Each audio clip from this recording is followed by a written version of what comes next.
Gerti Palali është prezantuar si drejtori i ri i Teatrit Migjeni në Shkodër në një takim me trupën dhe punonësit e këtij institucioni në prani të drejtuesve të Zyrës së Kulturës pranë Bashkisë Shkodër. I diplomuar në Universitetin e Arteve në Tiranë, Palali ka spikatur në skenën shqiptare si aktor, regjisor dhe producent, duke realizuar një sër shfaqjesh teatrale e filmike të vlerësuara me çmime në festivale kombëtare dhe ndërkombëtare. Ai ka bashkëpunuar më parë me Teatrin Migjeni, duke njohur nga afër skenën dhe trupën e tij, çka e me një përvojë të çmuar për drejtimin e këtij institucioni. Gjatë fjalës së tij para trupës dhe stafit, Palali u shpreh se është një nder dhe një përgjegjësi e madhe të jetë në drejtim të Teatrit Migjeni dhe se së bashku me trupën dhe gjithë punonësit do të punojë që këtij teatri t'i jap një dimension të ri dhe një vizion bashkëkohor. Atë që unë di e atë që ne dim të tanë bashkë do përpiqena që me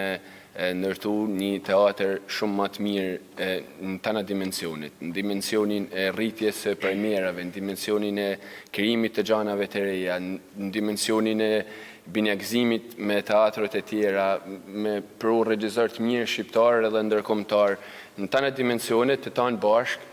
do të bëjmë më të mirën që është për ky teatr. Gerti Palali ishte një nga të rinj që u përgjigj thirrjes së hapur të Bashkisë Shkodër për të kontribuar në kryeqendrën e Veriut, duke sjellë energjinë dhe pasionin e tij në shërbim të kulturës.